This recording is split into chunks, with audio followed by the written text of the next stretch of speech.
যে আপনি এই রোজাতে 5 কেজি ওজন কমাইতে চান, তাহলে আপনি কি করবেন? কি মন থেকে নিয়ত।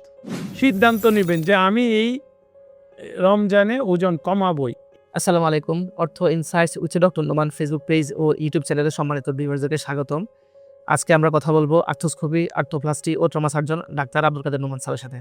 স্যার কেমন আছেন? আলহামদুলিল্লাহ। স্যার আপনি তো আমাদের রিসেন্ট ভিডিও যেগুলো সেগুলোতে বলেছেন যে হাঁটু ব্যথা কমানোর জন্য ওজন কমানোটা খুব গুরুত্বপূর্ণ। এখন রমজান মাস আসছে, তো অনেকেই হচ্ছে যে আ বলে যে গত বছরেও তাদের রোজার সময় তারা ওজন কমাতে পারেনি, হ্যাঁ? রোজা আসলে ভাবে যে কম খাবো বা খাওয়া-দাওয়া কম হবে, রোজা তার ওজনটা কমবে। তো দেয়ারফর হচ্ছে না। তো এখন একজনে কমেন্ট করছে যে সে স্পেসিফিক ভাবে নিয়ত করছে যে 5 কেজি ওজন সে কমাবে। এখন এই কিভাবে সেই রোজার ভিতরে সে 5 কেজি ওজন কমাবে? হ্যাঁ, ধন্যবাদ রিজওয়ান। আসলে এটা খুবই ইম্পর্টেন্ট। অনেকেই এই রোজা আসার আগে খুব প্ল্যান করে যে আমি রোজায় ওজন কমাই ফেলবো। আমাদের কাছে যখন হাঁটু ব্যথা নিয়ে আসে, আমি বলি যে ওজন কমান। ওনারা কষ্ট পায়, তারপরেও মনের থেকে একটা সংকল্প তৈরি করে যে না, ওজন আমি কমাবই। এবার দেখলাম রোজার আগে কয়েকজন পেশেন্টকে আমি যখন অ্যাডভাইস দিলাম যে ওজন কমা, তখন তারা বলল হ্যাঁ অবশ্যই ওজন কমাবো। কিভাবে ওজন কমাবো বলে দেন।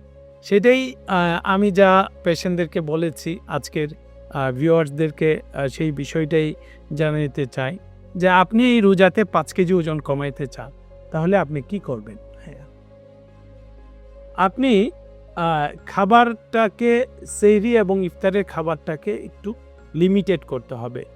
আপনি প্রথমে হচ্ছে একটা ডায়েট প্ল্যান তৈরি করবেন।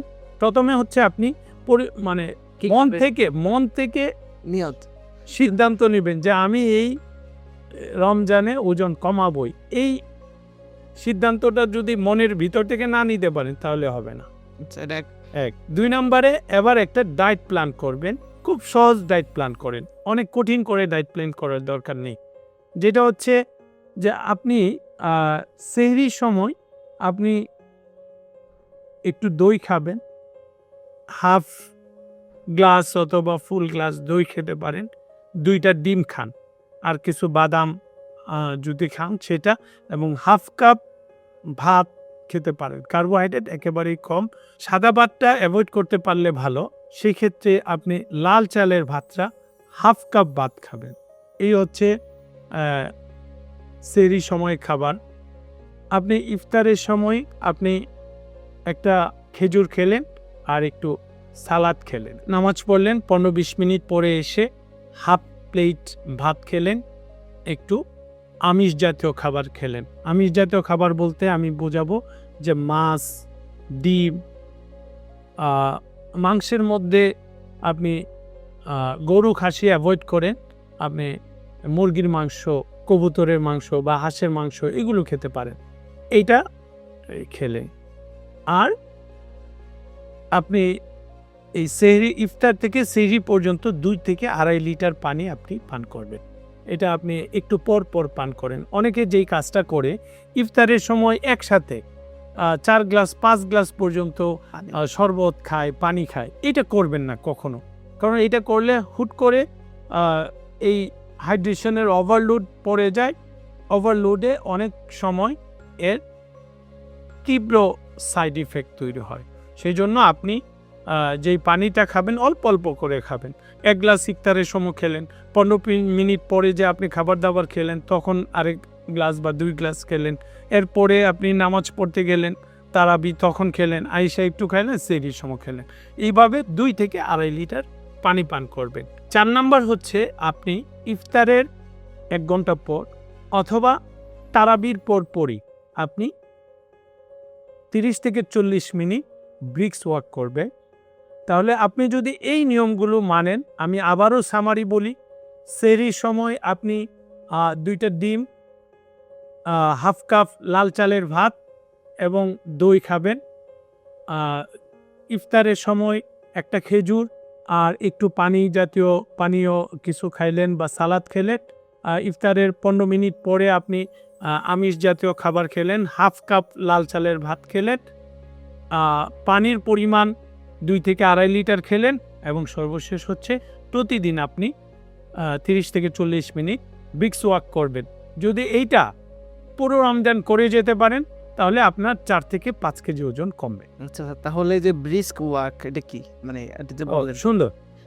ব্রিস্ক ওয়াক যেটা হচ্ছে যে আপনি হাঁটবেন আ এবং দৌড়াবেন এই ২ টার মাঝখানে।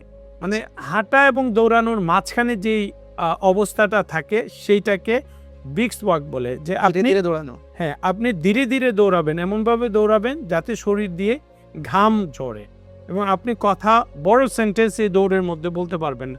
ছোট, ছোট সেন্টেন্সই বলতে পারবেন। হুপিয়ে উঠবেন। আচ্ছা। এটাকে বলা হয় ব্রিস্ক ওয়াক।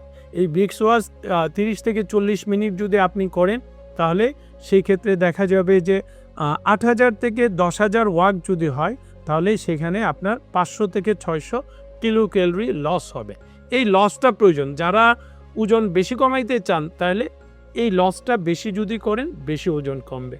সো আসুন আমরা অস্টিওআর্থ্রাইটিস বা হাঁটু ব্যথা কমানোর জন্য আমাদের এই সিদ্ধান্তটা নেই যে এই রমজানে আমরা খুব সিম্পল এই প্রসিডিউরটা মেনটেন করি তাহলে আমরা আমাদের ওজন কমাইতে পারব। হ্যাঁ স্যার, এটা কঠিন সিদ্ধান্ত। এখন তো রমজান, ইফতারের জাতীয় খাবার বুট মুড়ি, তারপর বেগুনি, পেঁয়াজু, এখন এগুলো তো খাওয়া যাচ্ছে না, তাই না? না এইটা মানে আমাদের আমি গত পরশুদিন এক জায়গায় খেতে বসলাম। আমার স্ট্যান্ড সে মুড়ি পাই নাই আর এই পেঁয়াজও পাই নাই দেখে মন খুব খারাপ করল। বলল যে এটা কি ইফতার হলো? আসলে এইটা আমরা আগে থেকে এইভাবে অভ্যস্ত হয়ে আসছি। কিন্তু এই তেলে ভাজা যেই জিনিসগুলো আছে বুট, পেঁয়াজু, বেগুনি এগুলো অ্যাভয়েড করা উচিত। এগুলো অ্যাভয়েড করবেন। শরবতের ক্ষেত্রে চিনি ছাড়া শরবতটা খাবেন। আপনারা যদি শরবত খেতেই চান শুধু লেবুর পানি আপনি খাবেন। No sugar. সুগার অ্যাড করলে কিন্তু বেড়ে যাবে। ইভেন আপনি কিন্তু চা খেলে চিনি ছাড়া চা খাবেন। এটাই অভ্যাস করুন। আপনার ওজন কমবে, আপনার অস্টিওআর্থ্রাইটিস কমবে, আপনার ডায়াবেটিস থাকলে ডায়াবেটিস কমবে, হার্টের ফাংশন বাড়বে। আপনার হাইপারটেনশনের জন্য যদি ওষুধ খেতেন ৫ কেজি ওজন কমলে ওষুধও খাওয়া লাগবে না।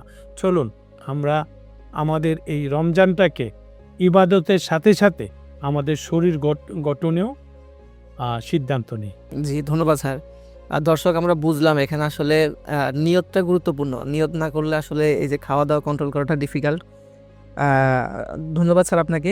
আর আমাদের দর্শকদেরকে বলব যে এরকম হচ্ছে ইনফরমেটিভ ভিডিও পাওয়ার জন্য আমাদের ইউটিউব চ্যানেল এবং ফেসবুক পেজ ফলো করবেন। ধন্যবাদ আপনাদেরকে।